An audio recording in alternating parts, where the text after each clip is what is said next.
Il arrive à la fin de sa course et je vois combien ce temps est là.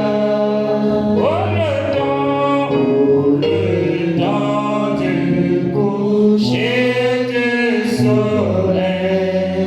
Mon frère, ma soeur, c'est la fin, c'est la fin, c'est la fin, c'est la fin, c'est la fin de la course. C'est la fin, c'est la fin, c'est la fin, c'est la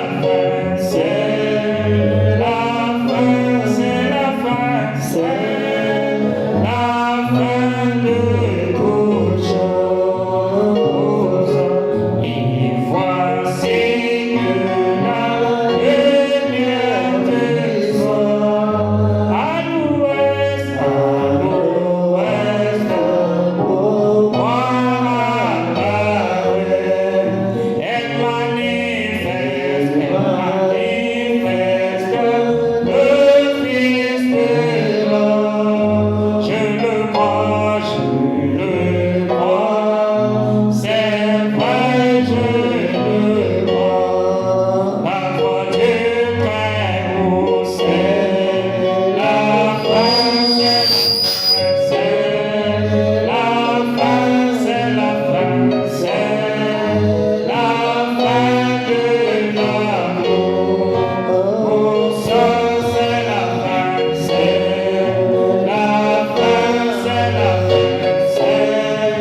la fin, c'est la fin, c'est la fin de toute chose. Et le pain, c'est la fin de l'amour. Il faut vraiment se rendre parti. Attention, monsieur, quelle heure est-il? Il faut vraiment se rendre parti. La voiture très haut, c'est la fin, c'est la fin, c'est la fin, c'est la fin, c'est la fin de la course. C'est la fin, c'est la fin, c'est la fin, c'est la fin, c'est la fin de toute chose. Seigneur, notre Dieu, notre roi, nous voici ce soir en ces lieux personnels. Il est adoré, communier avec toi, Seigneur, de chanter, de louer et écouter ta parole. Tu as dit, Seigneur, l'homme ne vivra pas seulement de pain, mais de toute la parole qui sort de la bouche de Dieu. C'est un privilège pour nous d'être ici. Nous croyons qu'avant que nous soyons là, tu nous as précédés, tu as disposé tout chose pour notre vie. Bénis les âmes de tout un chacun de nous, appelons de tes enfants. Est-ce que Seigneur, que le Saint-Esprit puisse nous oindre et conduire dans toute la vérité. Regarde tout esprit qui n'est pas de toi. Bénis la présence de chacun. Dépasse ceux qui sont en route. Nous les remettons entre tes mains. Demandons toujours ta miséricorde, afin que tu nous pardonnes. Nous avons fait d'une manière contenante. Comme l'avait dit l'apôtre Pierre, à qui irons-nous? Toi qui as les paroles de la vie éternelle. Purifie-nous, Seigneur, et remplis-nous de ton esprit. Au nom de Jésus-Christ, que je laisse demander de prier. Amen. Amen. Que le Seigneur bénisse. Nous allons continuer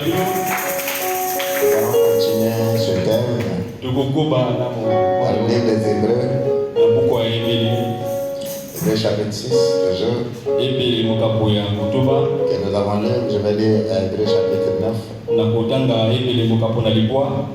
Il dit, la première alliance avait aussi des ordonnances relatives au culte et le sanctuaire terrestre. Le tabernacle fut en effet construit. Un tabernacle en effet construit dans la partie antérieure, appelée le lieu saint, c'était les chandeliers, la table et les pains de proposition. Derrière le second voile se trouvait la partie du tabernacle appelée le Saint des Saints, renfermant l'autel d'or pour les parfums et l'arche de l'alliance entièrement recouverte d'or. Il y avait dans l'arche un vase d'or contenant la main, la verge d'Aaron, qui avait fleuri et les tables de l'alliance. Au-dessus de l'arche étaient les chérubins de la gloire,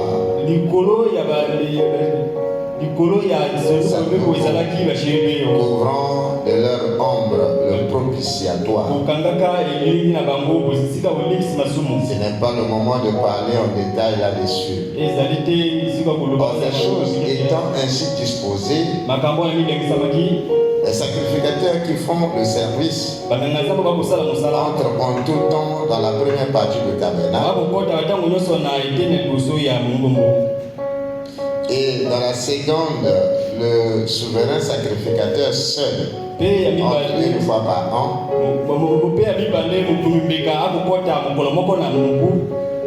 non sans y porter du sang qu'il offre pour lui-même, pour les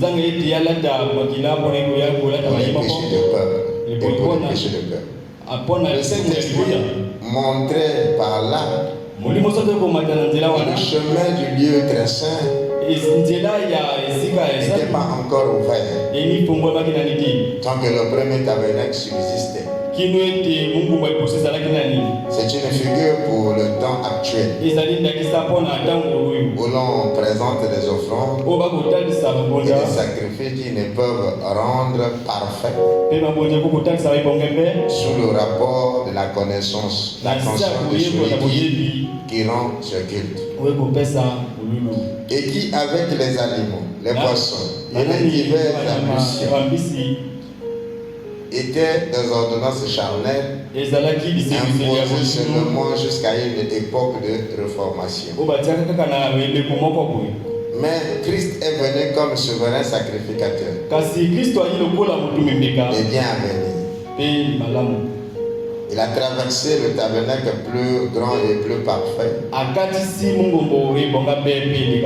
qui n'est pas construit de main d'homme, c'est-à-dire qui n'est pas de cette création. Il est entré une fois pour toutes dans le lieu très saint, non avec le sang des boucs et des taureaux, des veaux, avec son propre sang, ayant obtenu une rédemption éternelle. Que Dieu bénisse sa parole. Que Dieu vous bénisse. Amen. Alors cet après-midi, nous voulons continuer sur ce thème, tendant à la perfection. Est-ce que vous êtes là? Que nous devons tendre à la perfection, parce que la Bible dit: soyez parfaits comme votre Père céleste est parfait. Amen. Et comme nous l'avons dit, que personne n'entrera au ciel sans être parfait. Il faut être parfait pour aller au ciel, parce que le ciel est un endroit parfait. Rien de souillé n'entrera. Voilà pourquoi l'époux de Jésus-Christ n'est pas une épouse sale. C'est une épouse qui est propre. C'est une épouse qui est pure. C'est une épouse qui est sainte. Amen. Ce n'est que l'homme parfait qui est appelé à entrer au ciel. Et Frère Branham dit que si Dieu exige la perfection, c'est qu'il a trouvé un moyen pour que l'homme atteigne cette perfection. Et c'est peut-être là, et nous avons vu que la perfection c'est en Christ Jésus. Ce n'est pas en une église. La perfection, ce n'est pas une organisation. Il fera de l'homme parfait. Et voilà pourquoi l'apôtre Paul ici est en train de nous montrer. Amen. Que ce n'est pas par l'imposition de main. Ce n'est pas par les rituels. Ce n'est pas le baptême d'eau. Ce n'est pas par ces miracles. Mais amen. C'est par le sang de Jésus que l'homme est appelé à être parfait. Parce que après que l'homme est péché, l'homme fut chassé de l'Éden, il fut ôté de la présence de Dieu. Parce que la présence de Dieu c'est un lieu saint. Nous nous souvenons que quand Moïse était arrivé en présence du puissant Adam, il y avait un arbre qui était en feu et que cet arbre ne brûlait pas. C'était la présence de Dieu sur cet arbre. Et quand Moïse a voulu s'approcher, amen, la voix fit entendre à travers cette présence. Vous dites à Moïse, ôte tes souliers, parce que ce lieu que tu détiens c'est un lieu saint. Qu'est-ce qu'il avait fait de ces lieux saints? C'était la présence de Dieu en ces lieux a rendu ces lieux saints. C'est que vous dites que la présence de Dieu est sainte. Et rien de souillé ne pouvait arriver. Il demandait à Moïse, enlève tes souliers, enlève tes mauvaises œuvres, enlève tes mauvaises pratiques, parce que ce lieu est saint. Amen. Donc Moïse était appelé à enlever les souliers parce que ces choses ça ne pouvaient pas entrer dans la présence de Dieu. Je ne sais pas si vous êtes là. Là c'était un type de ce que Dieu était appelé à faire en ce temps de la fin.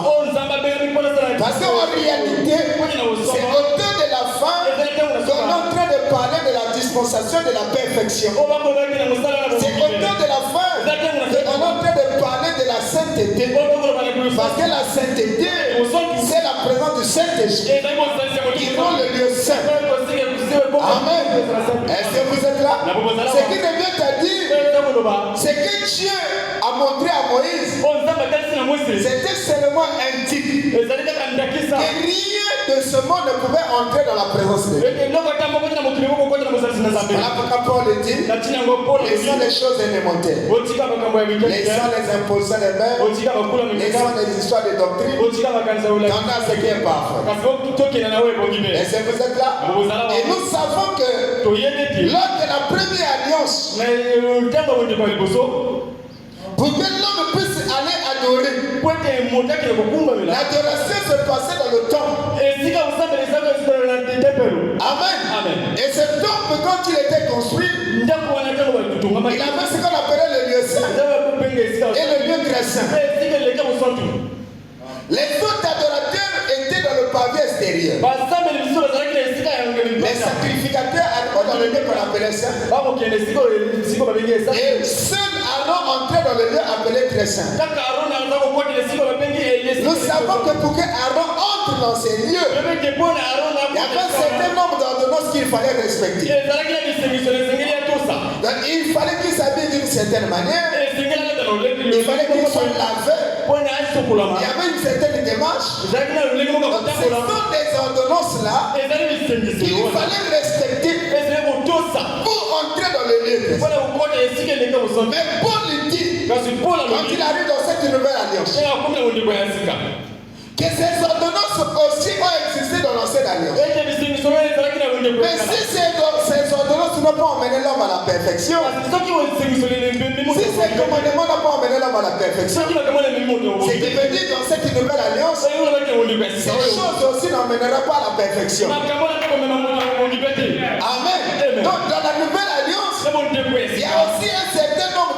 ordonnance que l'homme est appelé à respecter. Le baptême d'eau, c'est une ordonnance.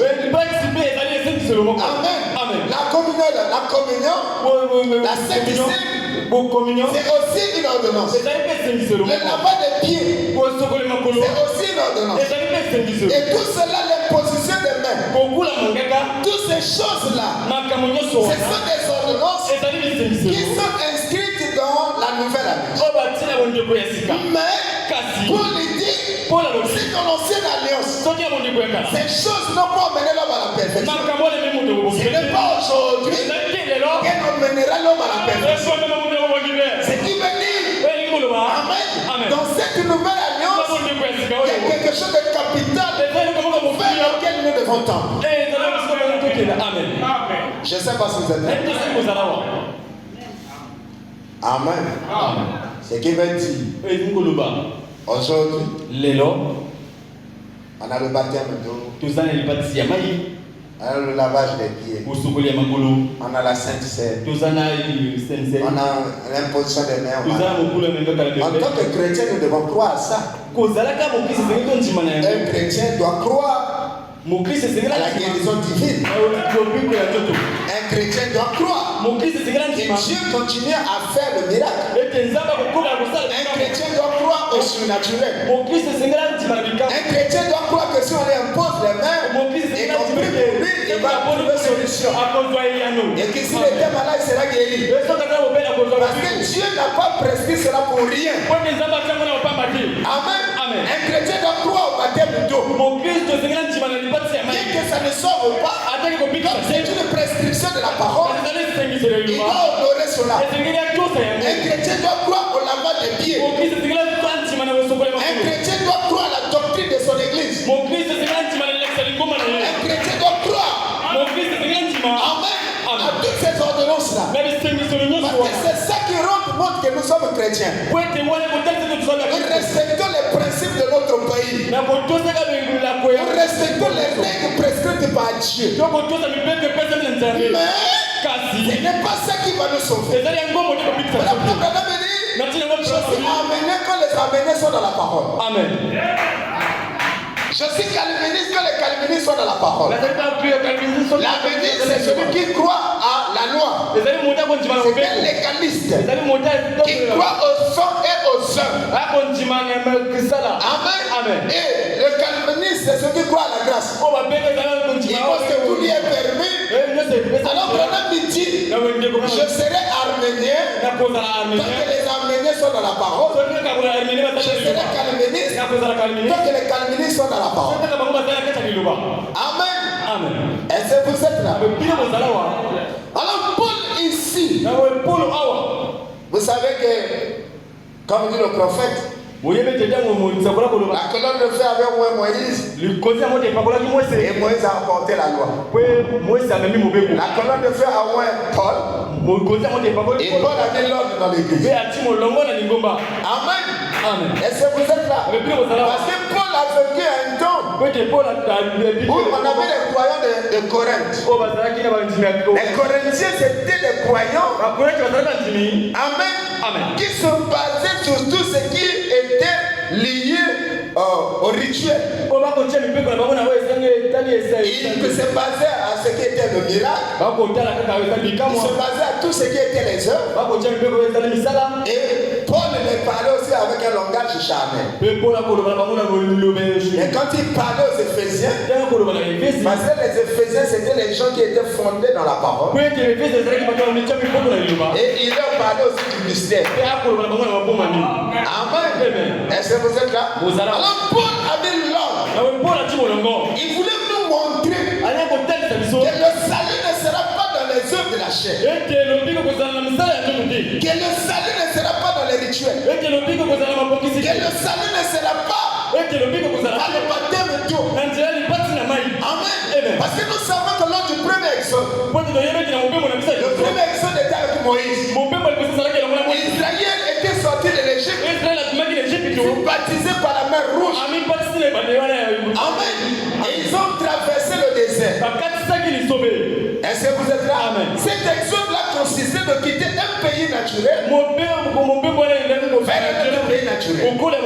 Cet exode-là, c'est des gens qui sont partis du monde. Ils sont entrés dans le judaïsme. Donc la religion dans laquelle ils ont adhéré, c'était le judaïsme. Et le judaïsme, c'était les lois. Ce qui veut dire qu'ils devaient respecter aux règles du judaïsme. C'était cette religion. Le fait de respecter ces règles, on était croyants. Et le deuxième exode, c'est avec Jésus. Et Jésus, quand il vient, c'est un exode spirituel. Il veut sortir du judaïsme. C'est qui remet à dire le judaïsme qui était bon pour l'époque de Moïse. Mais à l'époque de Jésus, ce n'était plus bon. Et Jésus a apporté ce qui était supérieur au judaïsme. Et cet exode-là consistait aux gens qui avaient quitté le monde, qui étaient devenus les religieux du judaïsme, mais de quitter maintenant le judaïsme. Il fallait quitter le judaïsme parce que le judaïsme ne faisait plus l'actualité. Selon le plan de Dieu, ce n'était plus le judaïsme. Comme nous avons montré que la vie était en train de monter, il faut monter avec la vie. La vie ne descend pas, mais cette vie monte. C'est comme Branham dit, il y a de toutes sortes d'amour. Il y a l'amour impie, l'amour de souillure. Amen. Et après cet amour-là, il y a l'amour qui est supérieur. C'est l'amour de convoitise. Après cet amour-là, il y a l'amour qui est plus supérieur. C'est l'amour fléau, avec laquelle l'homme se marie. Mais au-delà de cet amour fléau, il y a un amour qu'on appelle agapao. C'est l'amour parfait. Alors il faut que l'homme qui était dans l'amour de souillure, c'est-à-dire dans le monde, il pouvait se souiller comme il le veut. Il monte à l'amour de convoitise. Amen. Est-ce que vous êtes là? Il monte, il va au-delà de la convoitise. Il va à l'amour fléau. Et l'amour fléau, ce n'est pas encore l'amour parfait. Et il faut tendre à ce qui est parfait. Et ce qui est parfait, c'est l'agapao. Amen. Il n'est plus question de descendre. Mais il faut continuer à monter. Donc quand Jésus vient, il a dit quitter le judaïsme. Ok, ce qui est difficile avec l'homme, c'est que l'homme, quand il se comprend dans une position, il ne veut plus bouger. Ok, Dieu bouge. Il apporte le mouvement. Amen. Est-ce que vous êtes là? Alors c'était difficile pour Jésus de convaincre ces gens-là que le judaïsme n'était plus la bonne chose. Ils ont dit, ça a été apporté par Moïse. Un prophète puissant envoyé par Dieu. La colonne de feu l'a confirmé. C'est vrai tout ça. Mais c'est que Dieu promet autre chose au-dessus de ça. On n'a pas dit que Moïse était faux prophète. On n'a pas dit que le judaïsme était une fausse chose. Mais c'était pour cette époque-là. Amen. Mais Dieu a donné autre chose. Amen. Il leur fallait quitter le judaïsme. Amen. Là, les gens disent, là, tu veux dire plus que Moïse. Moïse les a laissés là. Vous êtes l'église? C'est la même chose aujourd'hui avec l'église. Amen. L'exode que nous sommes en train de vivre. Amen. C'est aussi un voyage. Un voyage spirituel. Jésus le fait sortir du judaïsme. Il les introduit dans le baptême du Saint-Esprit. Amen. Amen. Mais aujourd'hui, il est question de quitter le baptême du Saint-Esprit. Il est question de quitter la Pentecôte pour aller au corps de Christ, le Saint-Esprit. Amen. Donc notre pays de la promesse, c'est le Saint-Esprit. Et le leader, c'est le Fils de l'homme qui nous introduit dans le Saint-Esprit. Donc il nous faut quitter la Pentecôte. Parce que la Pentecôte ouvre la voie au Saint-Esprit. Donc il est question maintenant de laisser les choses élémentaires. Acte 2, 4. Acte chapitre 2, le verset 4. Pour aller au Saint-Esprit, il faut quitter le parlant. Il faut quitter la prophétie. Il faut quitter le miracle pour aller à la vie. Le donateur. Amen. Qui peut dire amen? Est-ce que vous êtes là? C'est là où ça devient compliqué. Les pentecôtistes ne peuvent pas accepter ça. Parce qu'en réalité, le pentecôtisme, c'est une expérience. Ce n'est pas une église. C'est une expérience que tout chrétien doit passer. Le baptême d'eau nous introduit dans l'église. Le baptême du Saint-Esprit nous introduit dans le corps des dons. Mais ici, les questions, je quittais le baptême du Saint-Esprit pour entrer en Jésus-Christ. Amen. C'est cet exode-là que l'épouse va connaître. Si l'épouse va quitter le baptême du Saint-Esprit pour s'emparer du Saint-Esprit lui-même. Il peut dire amen. Voilà pourquoi c'est pour un peuple prédestiné. Amen. Parce qu'au temps de Moïse, est-ce que vous êtes là? Le peuple, quand il a fait le surnaturel, et ce peuple-là est sorti. Branham dit, ça emmenait toutes les espèces. Les Éthiopiens étaient là. Les Égyptiens étaient là. Les Magiens étaient là. Parce que le peuple a vu le surnaturel.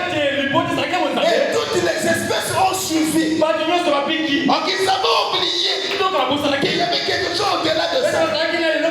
Parce qu'en réalité, le miracle, c'était là-bas. Pour que Dieu attire l'attention du peuple. Et maintenant, il fallait prendre le voyage. Arrivé dans le désert, chacun a commencé à abandonner. Oh non, c'est difficile. Pourquoi tu nous as pas laissé en Égypte? Parce que là-bas, il n'y avait pas à manger. Pourquoi tu nous as pas laissé en Égypte? Parce que là-bas, il n'y avait pas de maison. Qui peut dire amen? On peut commencer à regretter. Et c'est opposé à Moïse. Et c'est comme ça qu'ils ont péri dans le désert. Qui peut dire amen?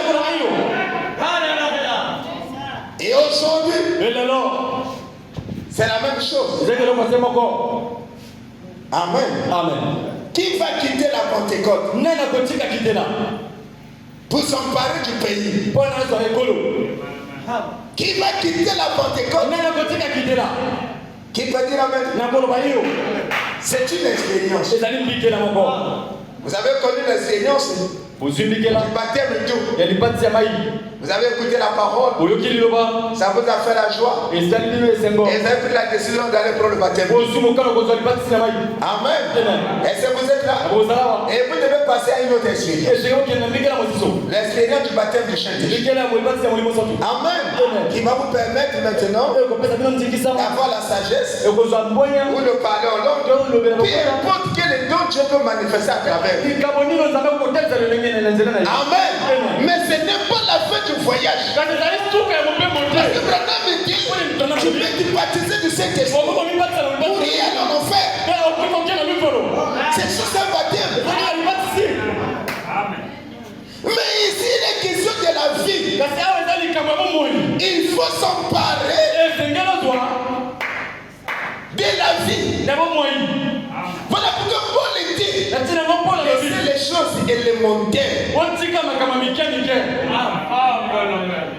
dit que qui peut dire amen?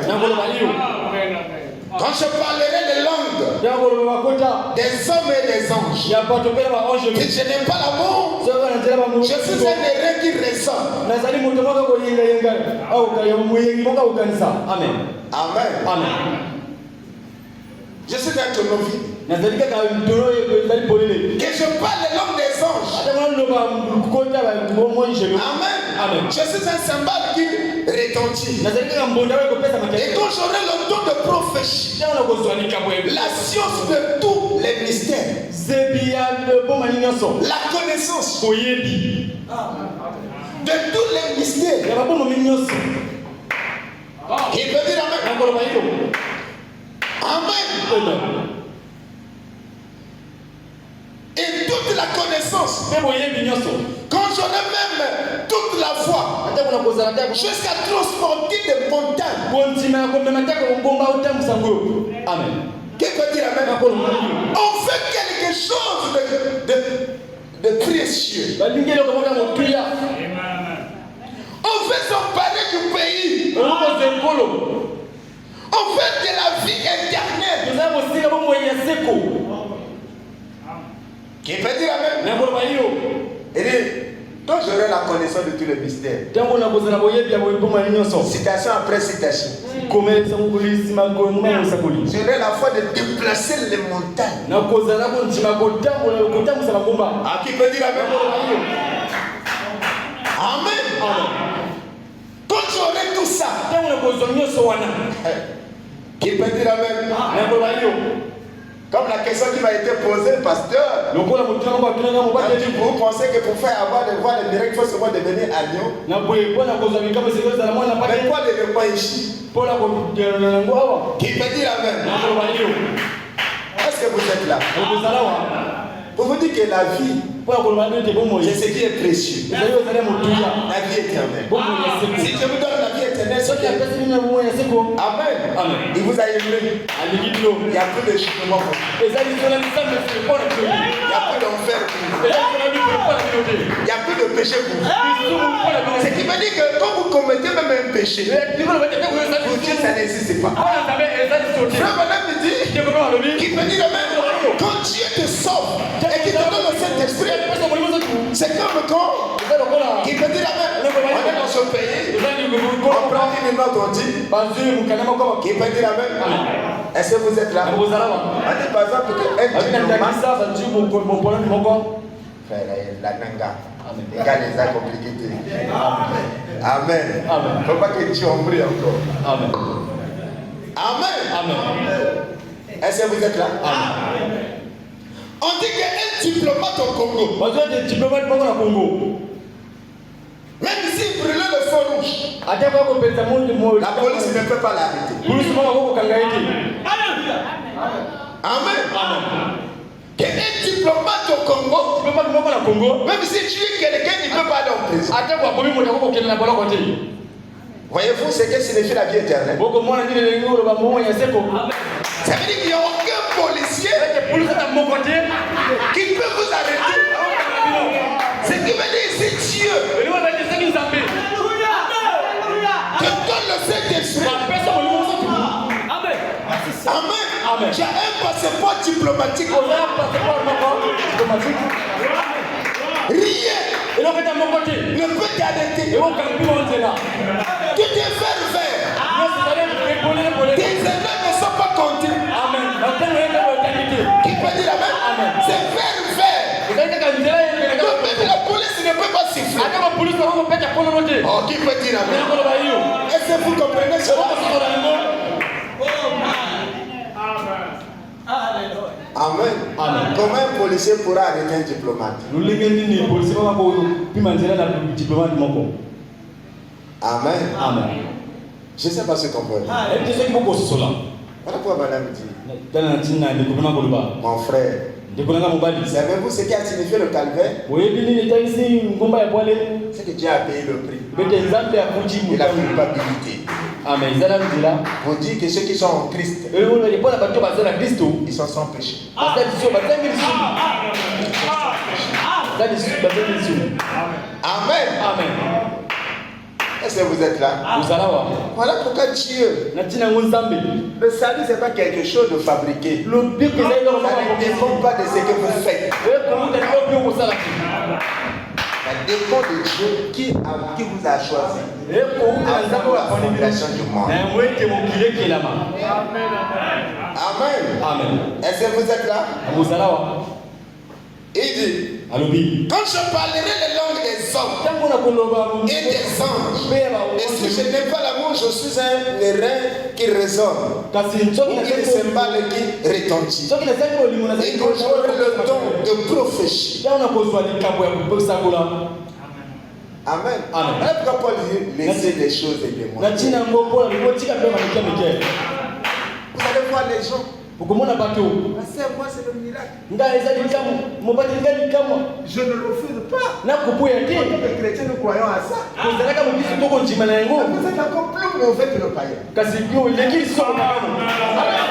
sert à quoi? Ça te sert à quoi? Tu vas m'en faire.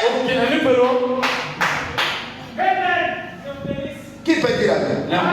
C'est ce que Paul disait aux Corinthiens, aux Corinthiens. Vous savez pourquoi la Bible dit que la pluie tombe sur le juste et sur l'injuste? Ouais, du Saint-Esprit. Amen. Les gens moins du Saint-Esprit. Mais un intérieur mauvais. Voilà pourquoi nous voulons d'abord un nettoyage à l'intérieur. On levait d'abord le venin là. Et ensuite, mettez-vous debout et priez. Faites les miracles. Faites tout ce que vous voulez. Au moins, à l'intérieur, il y a le son.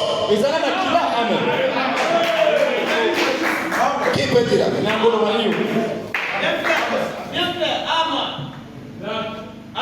J'aurai le don de prophétie, la science de tous les mystères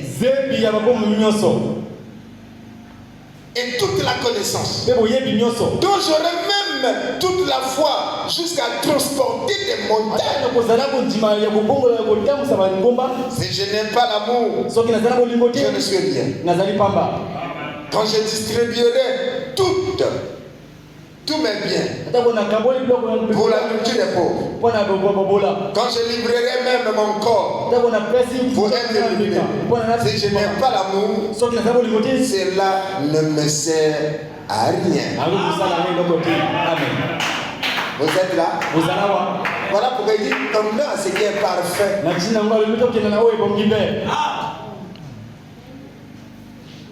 Vous êtes l'église? Parce que je vous dis, une fois que vous êtes dans le parfait, c'est une sécurité éternelle. Amen. Est-ce que vous êtes là?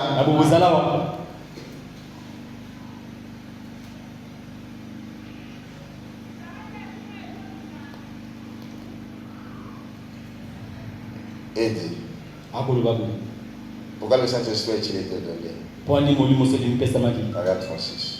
Maintenant l'église, on est arrivé à un point à partir de Luther, Wesley, et le réveil est passé à la Pentecôte. Maintenant dans cet âge-ci où nous arrivons maintenant, par le même Saint-Esprit, c'est le monde dans une plus grande mesure. Amen. Quand ces luthériens ont été sauvés, ils ont reçu une portion du Saint-Esprit. Quand les méthodistes ont été sanctifiés, c'était l'œuvre du Saint-Esprit. Vous voyez, c'était une partie du Saint-Esprit. Il ne parlait pas son nom à la perfection. Est-ce que vous êtes là?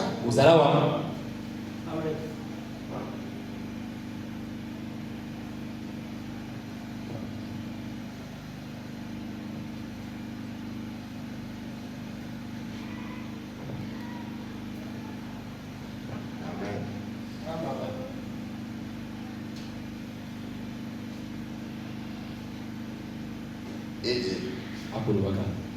L'épouse de Jésus n'est pas une épouse sale. Il ne prendra point une épouse sale. Une femme qui vient pour se marier et qui a l'air de sortir d'une porcherie là-bas, un homme digne de ce nom ne l'épousera pas. Il va lui demander de se laver.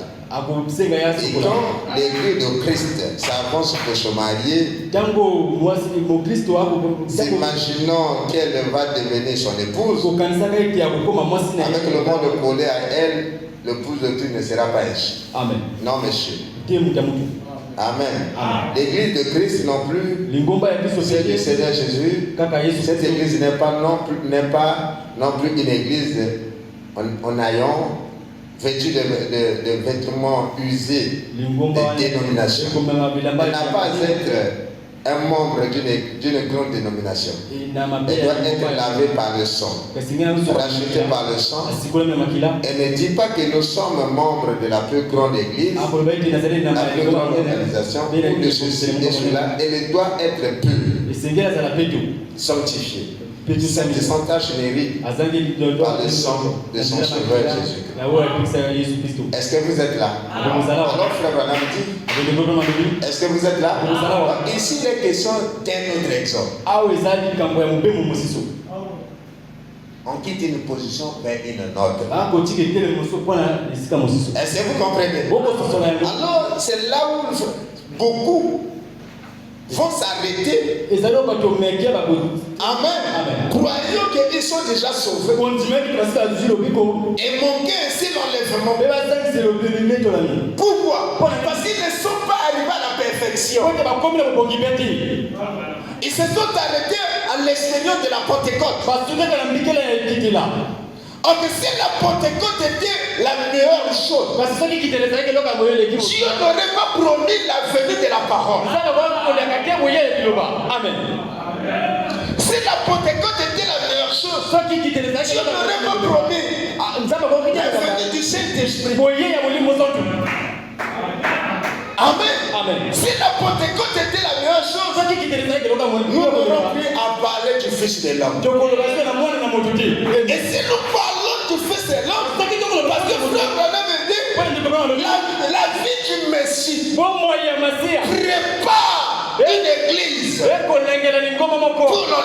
La vie du Messie, c'est qu'on aura autour de la fin la vie du Messie qui sera dans l'église pour appeler les gens à sortir du pentecôtisme.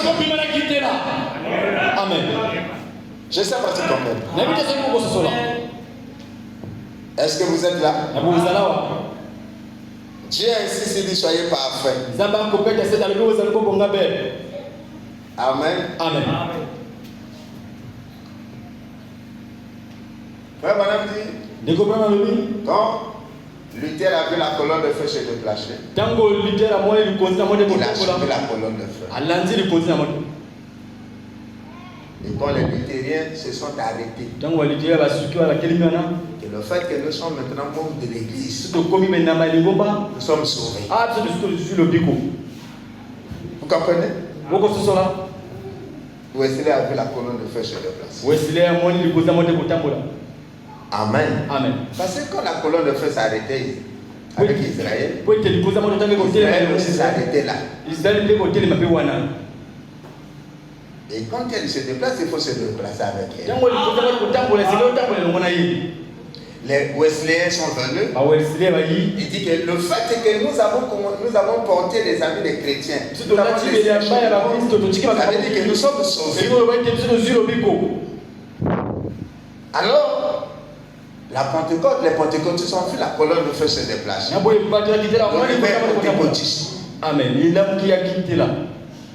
Ils se sont déplacés avec la colonne de feu. Il y a eu le retour des dons dans l'église. Le retour des dons a inauguré le réveil autour de la fin. Dans la rue à Azusa. Dans l'église, les gens commençaient à parler en langue. Dans l'église, on prie pour les malades sont guéris. Et Branham fait partie des tenants de ce réveil-là. Amen. Qui peut dire amen? Et Dieu a fait grâce aux prophètes avec le don de guérison. Amen. Amen. Et c'est ce que Branham appelait le premier pôle. La première attraction. Parce que Dieu fait le miracle pour attirer. Et après cela, il a donné le don de prophétie. C'était le deuxième pôle. Qui peut dire amen? Et Branham était la bienvenue chez les pentecôtistes. Amen. Amen. Est-ce que vous êtes là? Mais quand il y a eu l'ouverture de la parole. Amen. Amen. Est-ce que vous êtes là? Les pentecôtistes l'ont quitté. Il n'était plus la bienvenue. Voilà pourquoi si vous êtes réellement dans la parole, vous ne serez pas la bienvenue dans le monde. Ni même dans le milieu des églises. Amen. Amen. Qui peut dire amen? Parce que la parole c'est la vérité. Est-ce que vous êtes là? Alors le troisième pôle est destiné pour l'épouse. C'est elle qui fait sortir l'épouse du système pentecôtiste. Amen. Amen. Et on voit le signe du Messie. Comme Jésus a dit, ce qui s'est passé au temps de Sodome va se répéter au temps de la femme. Le messager du Saint-Esprit qui était venu à Abraham. Ok, il va dire amen. Est-ce que vous êtes là? Alors, il faut avoir dit dans le 3e exode, il dit la vie manifestée du Messie prépare une église, une épouse. La vie manifestée du Messie. Et que vous savez, Jésus, pourquoi on l'identifie comme Messie? C'était le signe du discernement des pensées du cœur. Amen. C'est comme ça que Philippe, Nathanaël avait reconnu comme Messie. C'est comme ça que les Juifs, élus de cette époque-là, avaient reconnu Jésus en tant que Messie. Et la femme samaritaine, quand elle a rencontré Jésus, et Jésus a parlé avec elle, tu as sais que Marie, même le système n'est pas ton mari. Elle déclare, on nous avait dit, quand ce prophète viendra, sera accompagné de ceci. N'est-ce pas ce prophète qui devait venir?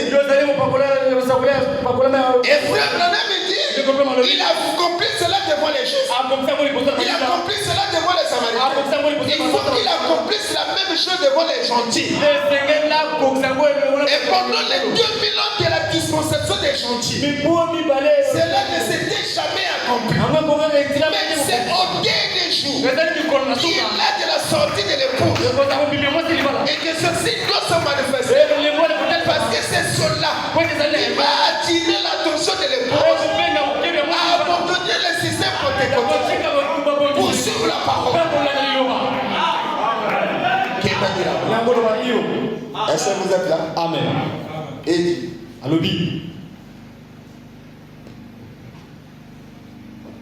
amen. Amen. Donc on doit avoir cette vie manifestée. Parce que nous avons dit que ce ministère-là, c'est le ministère de la perfection. Qui prépare un peuple parfait. Amen. Amen. Pour la venue du parfait. Jésus-Christ. Donc quand Jésus doit venir, il doit venir prendre une épouse parfaite. Mais qui va préparer cette épouse-là? Mais c'est le Fils de l'homme. C'est le Saint-Esprit. Lui-même qui est le parfait. Qui rend un peuple parfait. Pour la venue du parfait. Amen. Il vient pas prendre une épouse qui est sale. Alors pour que nous ayons une épouse qui est propre, qui est sainte, il faut le Saint-Esprit pour le rendre saint. Parce qu'il n'y a pas un homme saint, mais c'est le Saint-Esprit dans l'homme qui fait de ces hommes saints. Il n'y a pas une église sainte, c'est le Saint-Esprit dans l'église qui fait de cette église sainte. Si Jésus doit venir prendre une église sainte, il faut que cette église-là soit remplie du Saint-Esprit. Voilà pourquoi aujourd'hui, la promesse qui est faite, c'est que nous devons recevoir le Saint-Esprit.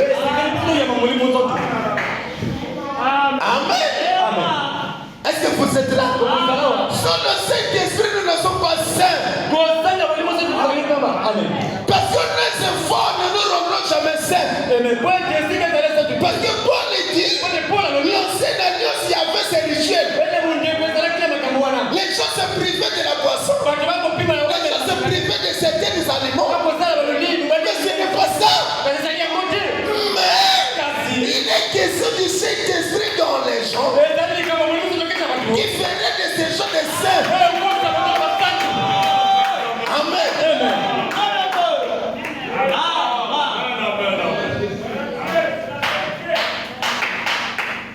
Amen. Oh Église. Oh Ligomba. Quel privilège nous avons. Est-ce que vous êtes là? Quel privilège. Amen. Fais bon un truc.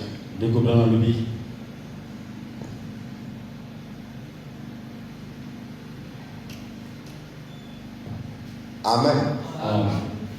Notre naissance sur la terre, cette vie charnelle, en venant sur terre, nous a mariés au diable. Amen. Nous produisons des œuvres charnelles. C'est pas parce que vous êtes à l'église. Un païen, quand il vient à l'église, vous changez juste le nom. Mais la nature reste la même. Amen. Vous changez juste l'endroit. Voilà pourquoi on peut retrouver dans l'église des voyous, des bandits. Qui fait dire Amen. Mais ils ont changé seulement l'endroit. Alors frère Branham me dit, mais il faut que cette nature meure. Ça c'est votre premier mari. Et ce mari-là, il est terrestre. Et il aime les choses terrestres. Il vous conduit dans la mort. Ok, dans la loi de Dieu, une femme ne peut pas se marier à un second mari si le premier mari ne meurt. Donc, dès que la vieille nature mondaine du péché et la suie ne meurt pas, il n'y aura pas un second mariage. Donc, le Saint-Esprit, pour qu'il se marie à toi, il attend que le premier mari meure. Il attend que la vieille nature meure. Voilà pourquoi la Bible dit on ne peut pas servir deux maîtres au même moment. Amen. Qui peut dire amen? Le premier mari doit mourir. Il faut se marier avec le second. Le second, c'est lui qui apporte la sainteté. C'est lui qui amène la perfection. C'est lui qui amène que vous soyez parfait. Amen. Est-ce que vous êtes là? Il faut que le premier meure. La vieille nature. Amen. Amen. Est-ce que vous êtes là? Tant qu'il ne meurt pas. Il n'y a pas mariage. Parce que le premier mari va faire valoir ses droits. Donc Dieu ne peut pas être qualifié d'adultère. Amen. Amen. Il attend voir que le premier meurt. Ce n'est pas parce que vous êtes venu à l'église. Ce n'est pas parce que vous avez pris le baptême double. Non. Branham dit, vous rentrez dans l'eau un pécheur sec. Et vous sortez de l'eau un pécheur mouillé. Amen. Amen. Vous rentrez dans l'eau un pécheur sec. Vous sortez de l'eau un pécheur mouillé. Et Paul dit, avez-vous reçu le Saint-Esprit depuis que vous avez cru? Parce que le Saint-Esprit, c'est l'approbation. Ce n'est pas parce que tu as cru, non. Dieu doit être d'accord. C'est pas parce que tu dis, moi je crois. Est-ce que Dieu a mis son sceau d'approbation? Est-ce qu'il a approuvé votre foi? Est-ce qu'il a dit oui? Il est croyant. Tant qu'il n'est pas d'accord, il ne mettra jamais son sceau. Parce que quand Dieu met le sceau, c'est un produit fini. C'est un produit sérieux. Quel que soit, il peut dire amen. Cet homme-là est éternel. Amen. Est-ce que vous êtes là? Alors voilà pourquoi il attend voir. Et Branham dit ceci, c'est comme à la gare. Il dit un wagon. On ne scelle pas un wagon qui est vide. On ne scelle pas un wagon si les marchandises qui sont à l'intérieur sont en désordre. Parce que l'inspecteur viendrait inspecter. Il regarde la disposition. Comment les choses sont disposées. Frère madame de ceci, quand la femme tsunamite a voulu inviter Élie dans sa maison, la première des choses, elle devait mettre l'ordre dans sa maison. Elle avait fait construire une chambre qui était une chambre élevée. Il fallait d'abord mettre l'ordre. Bien disposer les choses. Parce qu'elle savait qu'elle va inviter l'homme de Dieu dans sa maison. Il fallait tout mettre dans l'ordre. Et quand vous voulez inviter Dieu dans votre vie, il faut mettre l'ordre dans votre vie.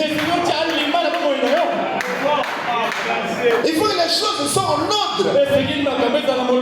Ok, Dieu constate qu'il y a trop de laisser aller. Amen. Il y a le laisser aller. Les choses sont en désordre. Le monde est là. Le monde est là.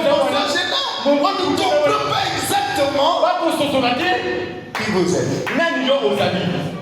Il faut d'abord l'ordre. Il faut balayer. On lève les saletés. Il faut mettre chaque chose à sa place. L'église à sa place. L'école à sa place. Le travail à sa place. Chaque chose à sa place. Amen. Est-ce que vous êtes là? Il faut qu'il y ait de l'ordre. Quand elle avait fini de mettre l'ordre, elle a dit à Élie de venir. Non, tu as préparé une place. Nous savons que tu es un homme de Dieu. On t'a préparé une chambre. Alors Frère Branham dit, à la gare aussi c'est la même chose. L'inspecteur vient voir comment vous avez classé la marchandise. Comment on va se retrouver si c'est mal classé, si les choses ne sont pas rangées? Puisque le train, quand il va rouler, il y aura des secousses. Donc tout va se casser. Et finalement, quand on va arriver, on n'aura plus quelque chose à trouver. Puisqu'il y aura des hauts et des bas. Puisqu'il y aura des difficultés. Amen. Est-ce que vous êtes là? Qui a dit que parce qu'on commence à prier qu'on ne peut pas manquer quelque chose?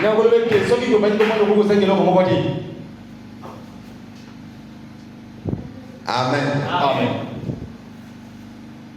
Ce n'est que lui-même l'inspecteur qui regarde. C'est le Saint-Esprit qui inspecte. Ce n'est même pas le pasteur. Il m'a dit, frère, que tu es bon. Allah, tu vas avoir le Saint-Esprit. C'est pas ça?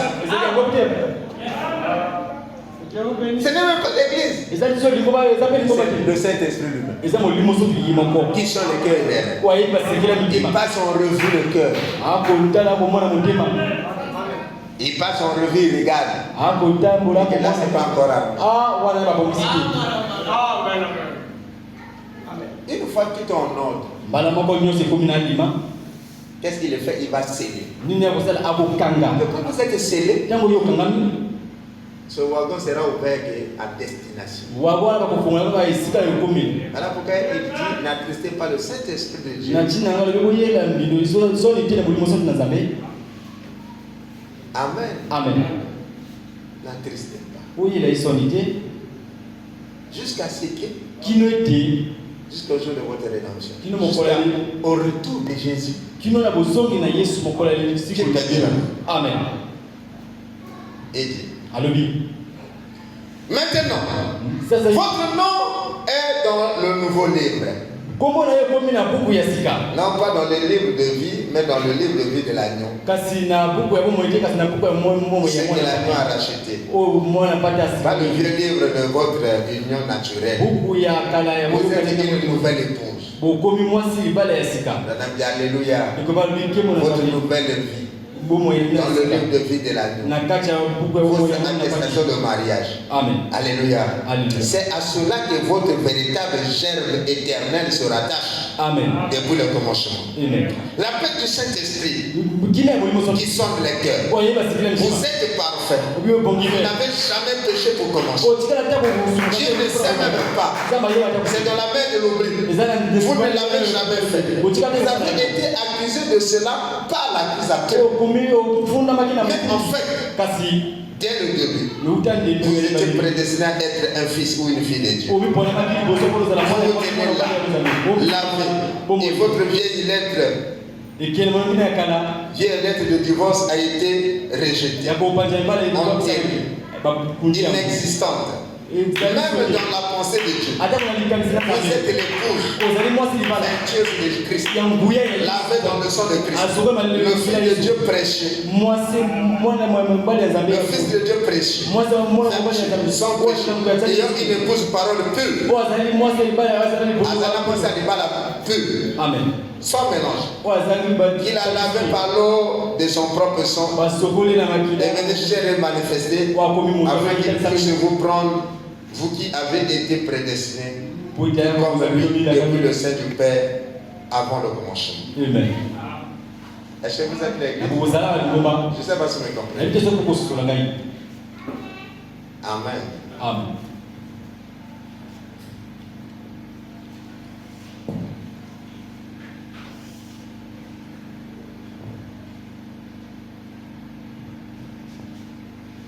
Amen.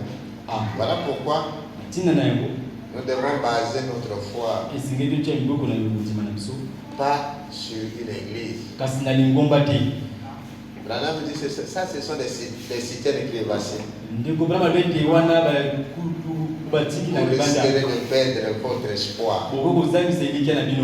Amen. Est-ce que vous êtes là? Alors je finis.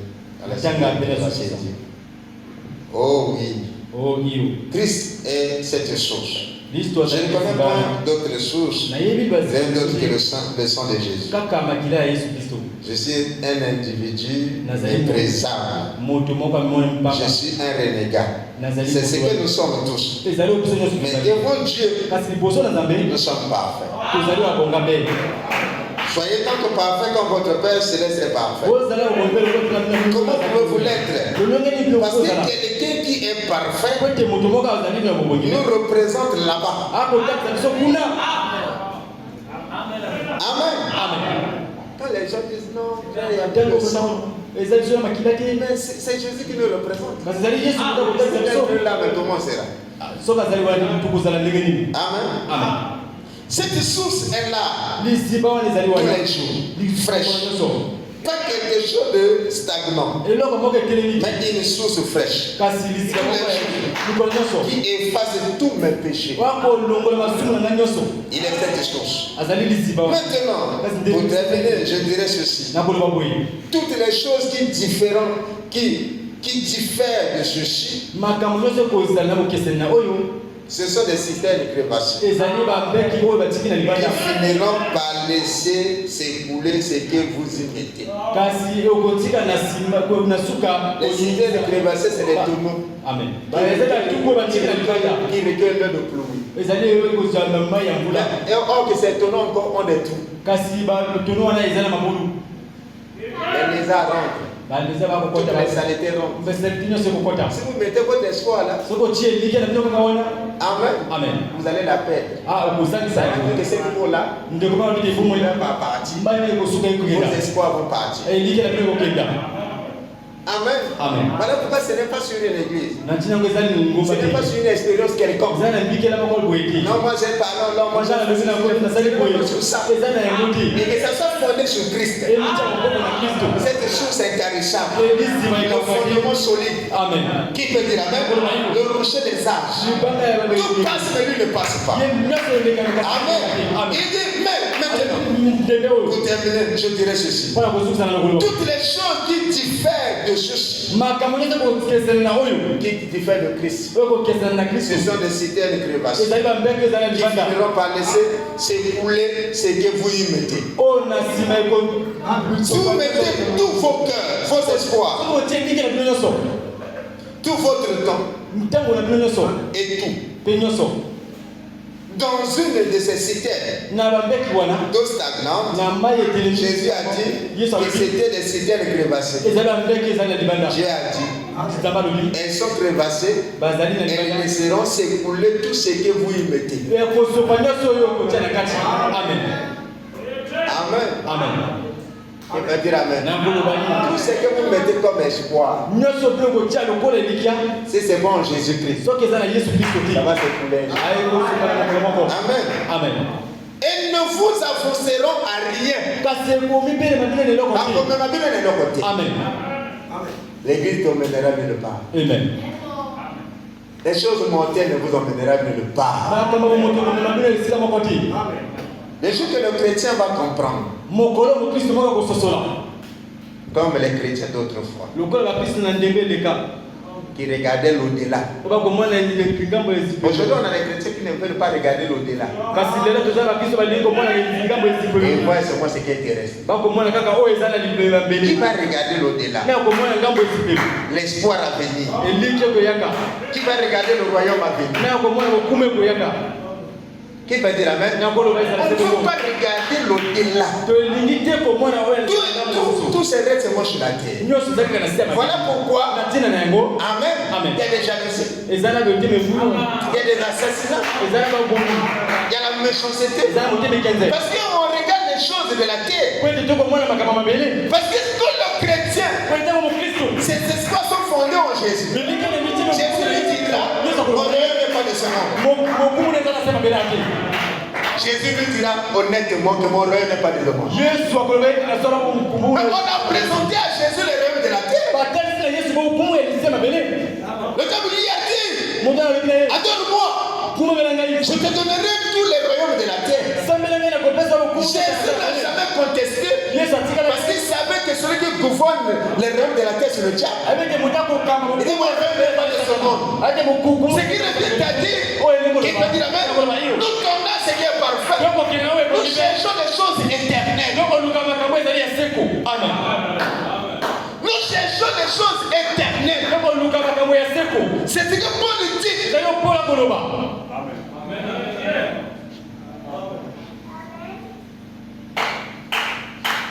Amen. Et ne vous avanceront à rien. Parce qu'elles couleront. Ça va Amen. Amen. En effet, c'est lui le seul moyen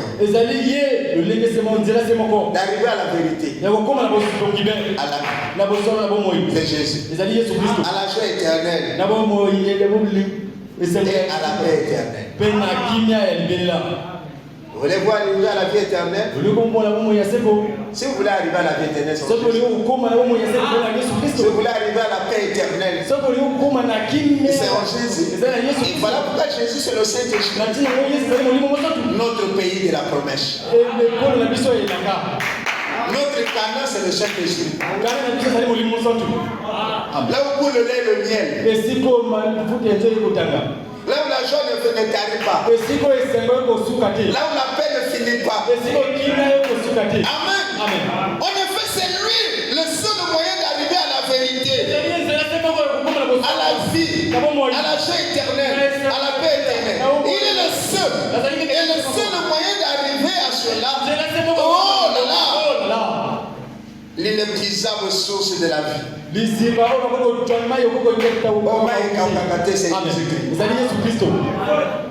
Pourquoi? Et qui est-il? La parole. Le même. La parole. La vie. La source. Le même hier, aujourd'hui, éternel. Pour le vrai croyant, c'est là qui est sa joie suprême.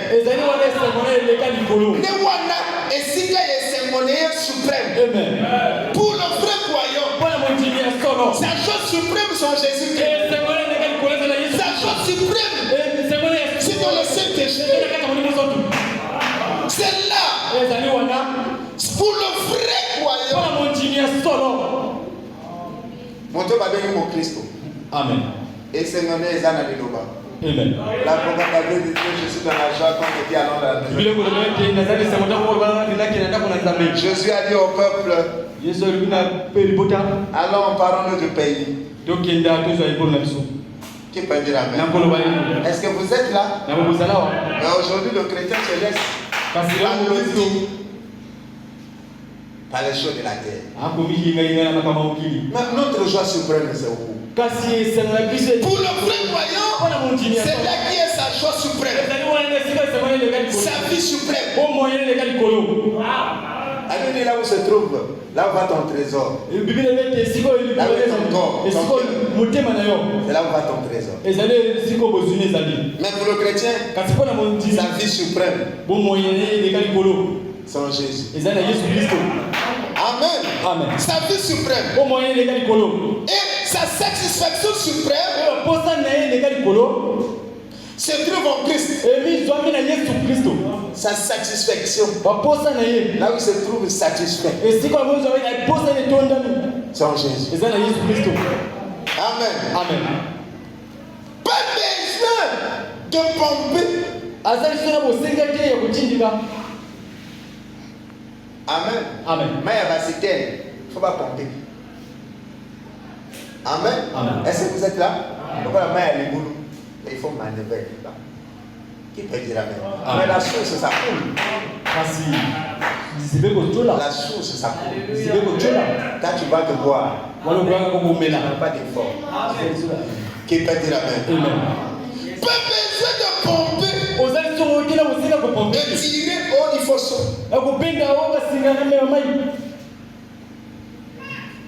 Mon Christ va t'indiquer cagailler ici sur terre. Amen. On va plus te pousser de venir à l'église. Qui peut dire amen? Amen. Est-ce que les gens ont croisé Jésus? Moindre petit problème. Il y en a découragé. Tu es découragé de l'église. Oh, que tes espoirs étaient fondés sur l'église. Amen. Amen. On dit que mon frère a salué est découragé. Mais ta foi là. Donc tes espoirs c'était sur une cité de création. Tu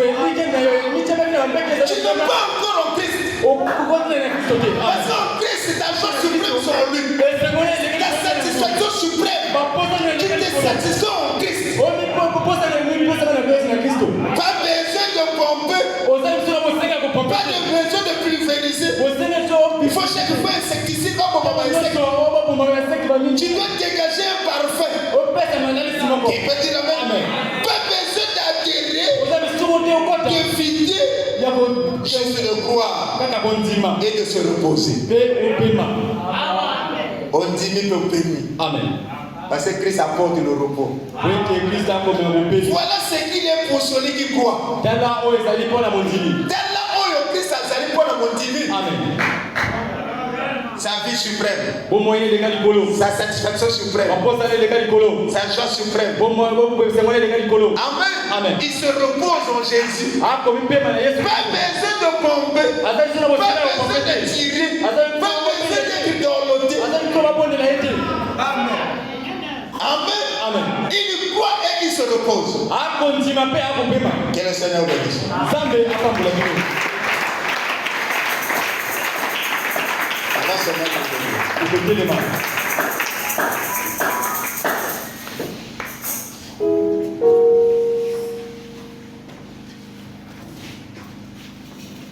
Mon frère, ma soeur,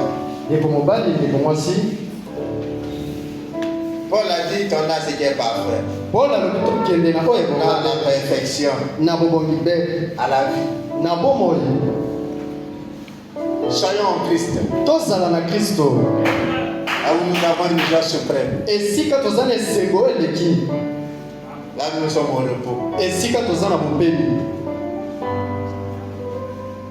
On n'a pas besoin de tirer. On nous pousse. On a besoin de croire et se reposer. C'est là où se trouve la vie suprême. La joie suprême. Pour le croyant, rien au-dessus de Jésus. Pour le croyant, le vrai croyant, Jésus est son absolu. Il est son lieu de repos. Jésus est sa raison d'être. Jésus satisfait à tous ses besoins. Mon frère, ma soeur, pourquoi allons-nous prendre les sollicitudes? Pourquoi allons-nous nous accrocher aux choses périssables? Au moment que Dieu nous invite à ce qui est parfait. Comment arrivons-nous à ce qui est parfait? C'est au moyen de l'esprit.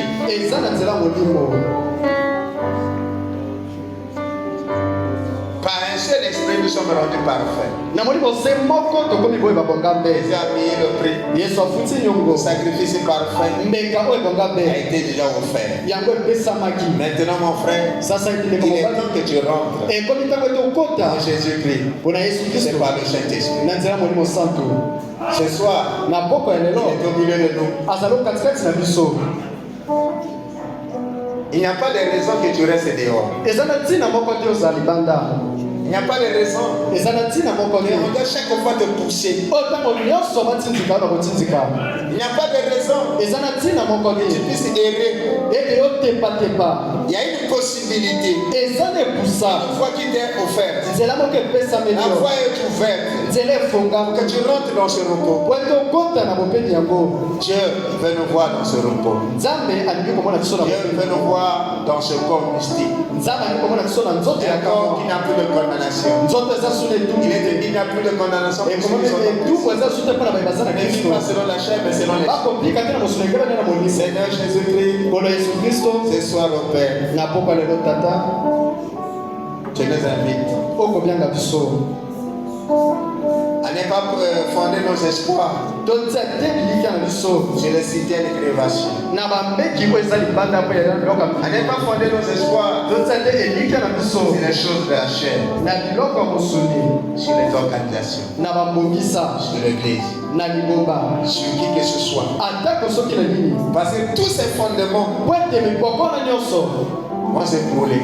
Et nos espoirs vont s'effondrer. Il nous faut, Seigneur, fonder nos espoirs en toi. Et voilà pourquoi ce soir, oh Jésus, nous te prions de nous recevoir dans ton royaume. De nous remplir de ton esprit. Si tu nous as appelés ce soir, c'est parce que Seigneur, tu nous réclames. Tu as besoin de nous. Tu veux nous voir en sécurité. Tu veux nous voir en paix. Tu veux nous voir ayant la vie. Voilà pourquoi, Seigneur, nous nous abandonnons à toi. Écoute chaque prière, chaque requête. Pour que, Seigneur, nous soyons remplis de ton esprit. Que nous soyons parfaits dans ce corps mystique. Tu ne vois plus nos péchés. Nous sommes toujours blancs, plus blancs que la neige. Nous sommes toujours frais. Nous sommes appelés fils et filles de Dieu. Oh Jésus, ce soir, Père, pardonne nos manquements, pardonne nos erreurs. Le diable au moyen de ses pièges. Seigneur Jésus, fais toujours voir ton peuple égaré loin de toi. Mais tu as tendu ta main pour nous appeler. Et nous sommes là, Seigneur. Bénis chacun. Remplis chacun de ton esprit. S'il y en a qui sont malades aujourd'hui, accorde la guérison. Souviens-toi du plus petit au plus grand. Nous soumettons à toi. Au nom de Jésus-Christ, que je laisse demander de prier. Amen. Amen. Est-ce qu'on peut acclamer le Seigneur? Et Dieu vous bénisse. On va chanter pour sortir.